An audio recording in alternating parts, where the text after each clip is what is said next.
ये जो ionic bond है या फिर कोई भी आयनिक कंपाउंड है उसकी लेटाइस एनर्जी एग्जैक्टली आप कैसे कैलकुलेट करोगे, ठीक है। ऐसे तो पॉसिबल नहीं है कि आप सोडियम लोगे Na+ को खींचोगे Cl- को खींचोगे और बताओगे कितना जोर लगा।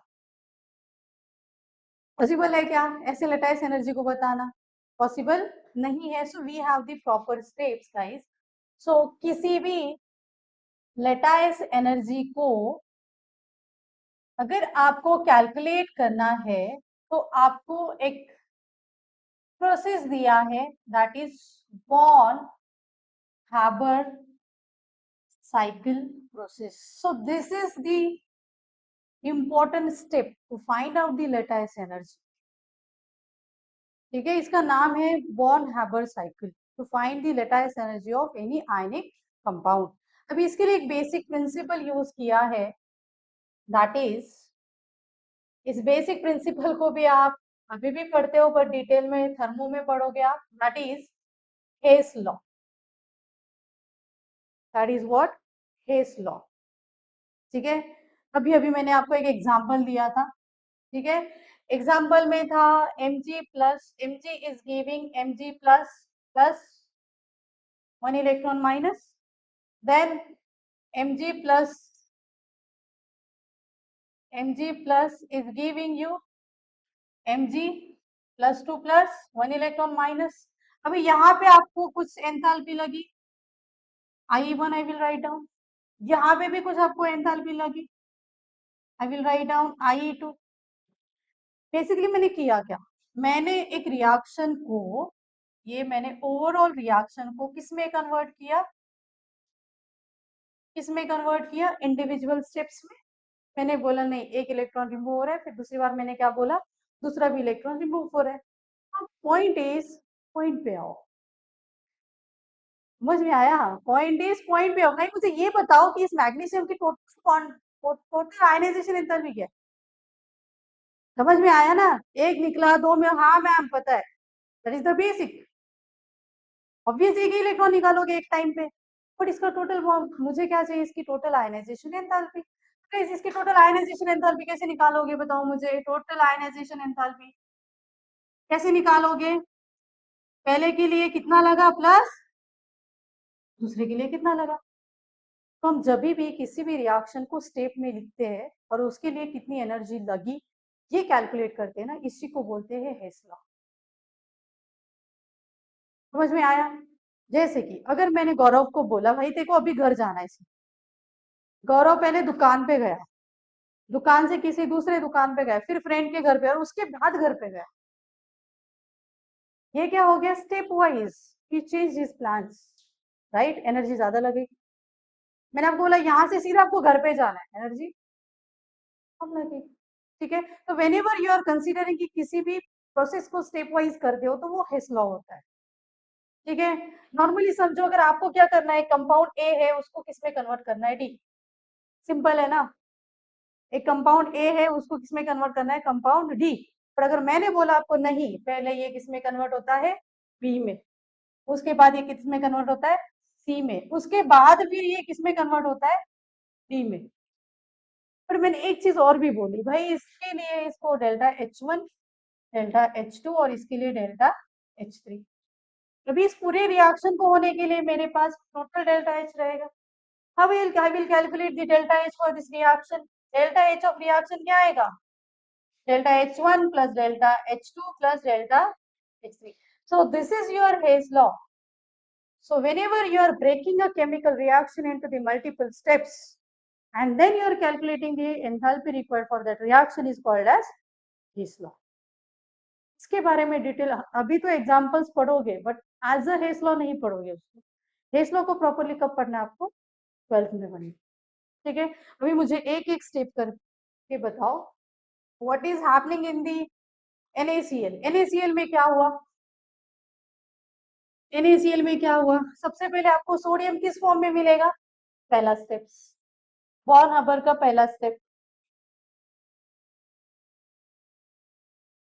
बॉर्न हबर फॉर NaCl। सबसे पहले बताओ आप क्या करोगे, आपके पास क्या है, Na sodium, according to definition ये किस में कन्वर्ट होना चाहिए, पहले Na gaseous atom, According to our definition, ionization enthalpy is enthalpy required to remove the electron from the gaseous atom. तो पहले सोडियम को gaseous atom बनाओ. Whenever you are converting any solid to gas, क्या बोलते हैं इसको? कौन सा क्या बोलते हैं इस प्रोसेस को? Solid is convert to gas directly, sublimation. तो इसके लिए कौन सी एंथैल्पी लगेगा? Is will it be ever endothermic, exothermic? किसी सॉलिड को मुझे गैस में कन्वर्ट करना है तो वो कभी एक्सोथर्मिक हो सकती है क्या? पॉसिबल नहीं है. तो सब्लिमेशन क्या रहेगी आपकी? Positive. And we have the sublimation energy of sodium as 109 kilojoule per mole. आपके जितने भी कैलकुलेशन है वो किस में रहेंगे? पर मोल में रहेंगे. ठीक है. Now second step, ionization enthalpy, है ना. आपका ये जो गैसियस एटम है वो किस में कन्वर्ट होगा? Na+ में. How? Bye releasing one electron, है ना. आपका गैसियस एटम किस में कन्वर्ट होगा? अभी आयन में कन्वर्ट होगा. इसके लिए क्या बोलोगे आप? Delta H of ionization enthalpy. एक एक स्टेप लिखते जाओ, टाइम होता जा रहा है. We have the value that is, अभी मुझे बताओ आयनाइजेशन एंथैल्पी क्या होगी? Positive, negative, what? Ionisation enthalpy it is always positive, मतलब always endothermic. So this will be positive and it has the value 496 kilojoule per mole. This is equation 1 and this is equation 2. What is the second part? आपका cation बन गया, बोलो. आपका cation बन गया. अभी आपको क्या बनाना है? एनायन. एनायन क्या है आपका? बताओ क्या है आपका एनायन? Cl2. ऑलरेडी किस फॉर्म में है तो इसको सब्लिमेशन की जरूरत नहीं है. इसको किस में कन्वर्ट करोगे आप? Cl- में. नाउ द पॉइंट इज, आपको यहाँ पे कितने क्लोरीन चाहिए? सिर्फ एक ही चाहिए ना. यहाँ पे Na के लिए क्लोरीन कितने चाहिए? एक ही चाहिए. तो यहाँ पे इसको मल्टीप्लाई बाय हाफ. कितने एटम्स हो गए? कितने एटम्स हो गए? 1 एटम. समझ में आया क्यों ऐसा कर रहे? क्योंकि हम लोग हमेशा 1 मोल की एंथैल्पी कैलकुलेट करें. Why this is needed? For the 1 mole. Okay. ना जस्ट अ मिनट, एक गलत हो गया. ये जो Cl2 है ये किस फॉर्म में है? एक गलत हो गया. Cl2 किस फॉर्म में है? डायटोमिक फॉर्म में है. बट मुझे क्या चाहिए? एटम चाहिए. What is our definition? Electron की एंथैल्पी की भी डेफिनेशन क्या है? 1 electron required, energy required to gain the 1 electron to the gaseous atom, not the molecule, right. तो इसको पहले आपको किस में कन्वर्ट करना पड़ेगा? एटम में. तो ये जो Cl2 गैस है इसको एटम में कन्वर्ट करो. बन गया एटम. क्या करना पड़ेगा आपको एक मॉलिक्यूल को एटम में कन्वर्ट करने के लिए? जैसे अगर मानो मेरे पास क्या है? ये क्लोरीन है, मुझे इसका एटम बनाना है. क्लोरीन प्लस क्लोरीन, क्या करना पड़ेगा?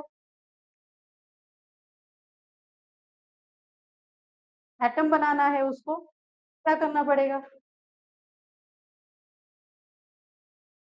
बोलो बोलो बोलो, क्या करना पड़ेगा? हम्म.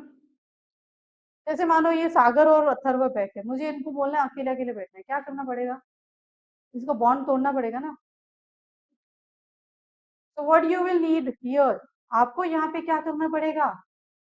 क्लोरीन और क्लोरीन के बीच में बॉन्ड तोड़ना पड़ेगा. तेरा तू मेरा मैं. बॉन्ड टूटेगा मतलब क्या होगा? एक इलेक्ट्रॉन जिसने शेयर किया था दूसरे क्लोरीन के साथ, वो इलेक्ट्रॉन उसके पास जाएगा, वो इलेक्ट्रॉन उसके पास जाएगा. क्लोरीन एटम बन गया. समझ में आया? 17 तो यहाँ पे आपको एटम को तोड़ने के, एक मॉलिक्यूल को तोड़ने के लिए, एटम बनने के लिए क्या लगा? Bond dissociation enthalpy. बॉन्ड को तोड़ने के लिए जो एनर्जी लगती है ना, इसको आप क्या बोलोगे? Bond dissociation enthalpy. So this is 122 kilo joule per mole. अभी मुझे बताओ किसी को बॉन्ड तोड़ने के लिए मुझे एनर्जी देनी पड़ेगी, राइट. किसी का बॉन्ड तोड़ने के लिए मुझे एनर्जी क्या करनी पड़ेगी? देनी पड़ेगी. तो यहाँ पे हाफ ऑफ Cl2 की जो बॉन्ड एंथैल्पी है वो है 122 किलोजूल पर मोल। ठीक है, 122 किलोजूल पर मोल। सो इसको बोलोगे आप enthalpy of bond dissociation enthalpy of chlorine. ठीक, now what is the fourth step? ये एटम बना, इसने क्या किया, एक इलेक्ट्रॉन को एक्सेप्ट किया, क्या बनाया इसने, Cl माइनस। कौन सी एंथैल्पी है ये? This is electron gain enthalpy. So आपको नेक्स्ट में क्या लगी, इलेक्ट्रॉन गेन एंथैल्पी। और यहाँ पे क्लोरीन के लिए ये क्या है, पॉजिटिव। क्लोरीन के लिए ये क्या है, पॉजिटिव। सॉरी, पॉजिटिव नहीं, निगेटिव है। क्लोरीन के लिए ये क्या है, यहाँ पे आप लिख सकते हो कि electron gain enthalpy can be positive और नेगेटिव। फॉर क्लोरीन, और chlorine it is -348 kilojoule per mole. कहीं कहीं पे 349 भी दिया है।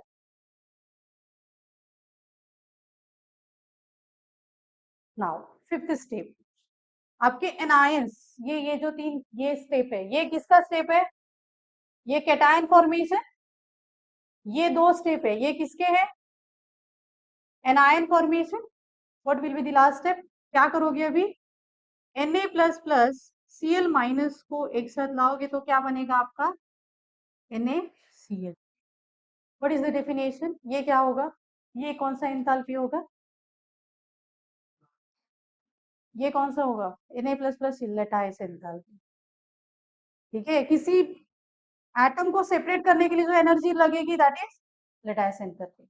किसी आयंस को एक दूसरे के साथ रिएक्ट करने के लिए जो एंथैल्पी लगेगी दैट इज लैटिस। मतलब इधर आयंस बना या फिर सॉल्ट से, सॉरी आयन से सॉल्ट बनाओ, दोनों के लिए भी एनर्जी लगती है, वो उसको क्या बोलते हैं हम लोग, लैटिस एनर्जी। ठीक है, so this is your lattice energy and it is -788 kilo joule per mole. कहीं कहीं पे ये 787 भी है।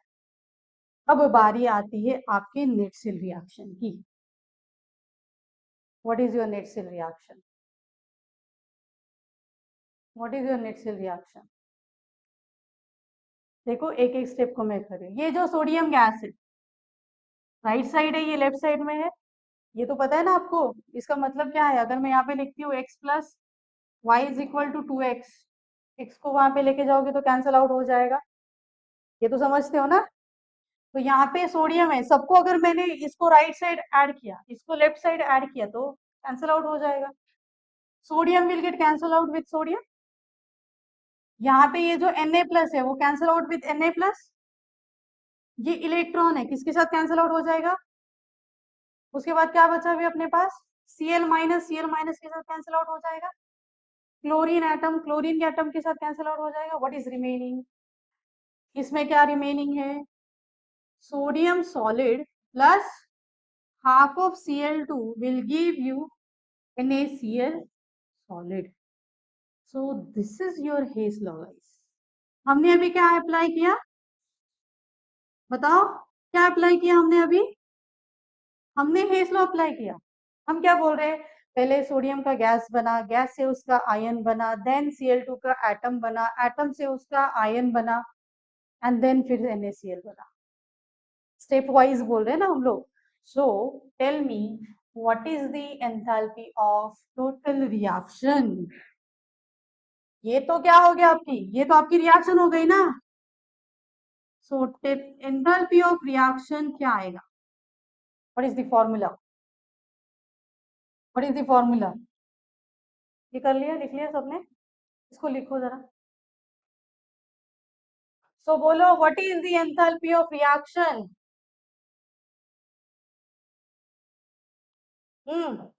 बोलो क्या आएगा, डेल्टा एच सब्लिमेशन। सब पूरा लिखना पड़ेगा, जगह लगेगी। इसको लिखो थोड़ा स्पीड में, वी विल from the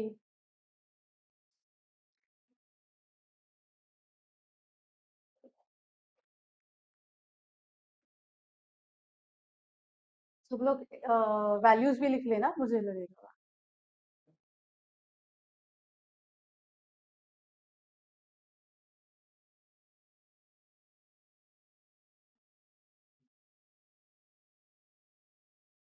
हो गया? Done with this? So what is the enthalpy of reaction guys? मुझे बताओ एंथैल्पी ऑफ रिएक्शन क्या हो गया NaCl के लिए? This is for only NaCl। ठीक है, क्या हो गई एंथैल्पी ऑफ रिएक्शन? ऐड करके बताओ मुझे। सबसे पहले क्या है? एंथैल्पी ऑफ सब्लिमेशन प्लस, उसके बाद क्या किया हमने? एंथैल्पी ऑफ आयनाइजेशन प्लस, उसके बाद एंथैल्पी ऑफ, बोलो, बॉन्ड डिसोसिएशन है ना, BDE, enthalpy of bond dissociation plus enthalpy of electron gain plus, हाँ, lattice enthalpy. So this is the formula of heat of reaction. So you can calculate the lattice enthalpy by subtracting heat of reaction, by subtracting this all from the heat of reaction. ठीक है? Clear? So we have the delta H of reaction as for the NaCl is 147.1. Find the value. Lattice energy बताओ मुझे कितनी है, या फिर lattice energy है delta H निकालो, है ना, -788।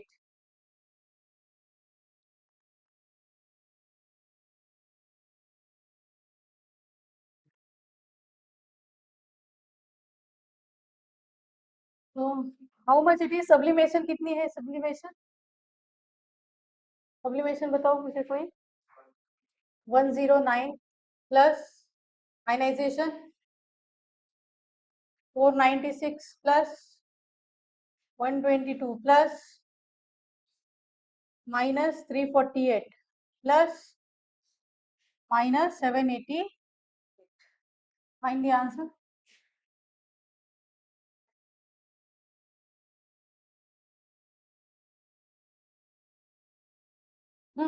हाथ से करना है, कैलकुलेटर नहीं भाई। 496 प्लस 122 सानी 3 9 17 9 1 10, हाँ,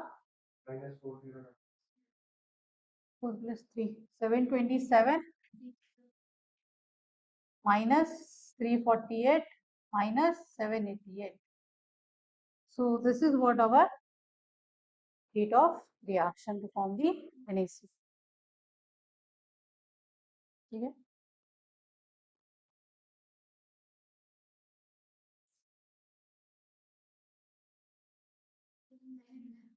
Okay. So write down. हो गया? टाइम क्या हुआ है? Okay. So write down one example. Write down one example. Formation of MgCl2, and we have the reaction. Question number 2. We have the reaction Mg solid plus Cl2 gas give you MgCl2 solid, and the enthalpy for this reaction is -641.3 kilojoule, -641.3 kilojoule per mole. So tell me these steps. सबसे पहले step कौन सा होगा? Mg solid to Mg gas, right? क्या लगेगा इसके लिए? Delta H of sublimation, and it is given as 148 kilojoule per mole. Second, दूसरा बताओ मुझे। Second step, ionization Mg will give you Mg plus plus 1 electron minus, और इसके लिए क्या लगेगा आपको? Delta H of I1, and it is having value 738 kilojoule per mole. Step 3 बताओ। Step 3, mg plus will give you mg plus 2 plus, ठीक, and this is your IE2 and its value is 1450 kilojoule per mole. Check the difference between the IE1. Don't talk, huh? IE1 में difference देखो, IE1 and IE2 में.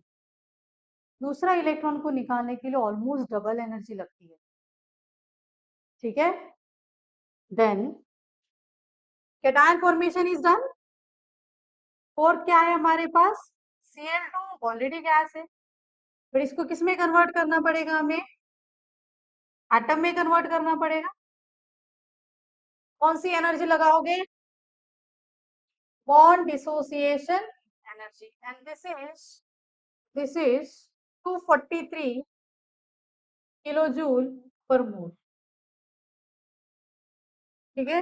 अभी देखो पहले वाले example में हमने क्या लिया था, कितना लिया था 122 ना, बट हमने मोल्स कितने लिए थे, हाफ. तो बॉन्ड डिसोसिएशन को भी किससे डिवाइड करना पड़ेगा, इसलिए वो 122 लिया था हमने, क्योंकि वहां पे एक ही क्लोरीन एटम लग रहा था. यहाँ पे कितने क्लोरीन एटम लग रहे हैं हमें, दो, क्योंकि MgCl2 बनाना है, ठीक है. So for NaCl for 1 atom, ठीक है, या फिर आप बोल सकते हो for half of Cl2. Then fifth, इसके बाद का पॉइंट क्या है, इसके बाद का पॉइंट क्या है, plus 2 electron minus will give you 2Cl minus. इसके लिए क्या एंथैल्पी लगेगी guys, Eg, and this is how much, कितना है ये बताओ, पहले वाले में कितना था, -348. यहाँ पे कितना लगेगा, देखो समझ में आ रहा है क्या, समझ में आया नहीं आया. वहां पे 1 मोल ऑफ क्लोरीन लगा था, यहाँ पे 2 मोल्स ऑफ क्लोरीन लग रहे हैं, तो आपको 2 लेना पड़ेगा, ठीक. अगर मुझे बताओ AlCl3 रहता तो मल्टीप्लाई बाई 3, समझा नहीं समझा, ठीक. Then what is the last, anion cation बना. अब क्या करो, इन दो आयंस को एक दूसरे के साथ रिएक्ट करो, क्या बनाएंगे ये, MgCl2, और इसके लिए क्या लगेगी आपको, lattice energy. So you have to find this delta H of Le, क्योंकि मैंने आपको यहाँ पे हीट ऑफ रिएक्शन दिया, ठीक, समझा. So delta H is equal to -641.3 is equal to 148 plus 738 plus 1450 plus 243 -2 into 348 plus delta H of Le. समझा नहीं समझा, सभी को क्या करो, ऐड करो to find this is the final overall है ये. So guys, remember in the Born-Haber cycle, we have basically 3 steps. One is ionization, that is cation formation, then anion formation, and then last is lattice. कर लोगे इसके examples, कल हम कर लेंगे 2-4 examples इसके. So you can do it as a homework. Okay, आज का टॉपिक क्लियर हुआ सबको, लेटाइस एनर्जी सबका लेविस क्लियर हुआ क्या अभी, और थोड़ा टाइम जाएगा, टेंशन मत लो. We have remaining with the VS EPR again, theories भी है हमारे पास समझने के लिए, ठीक है.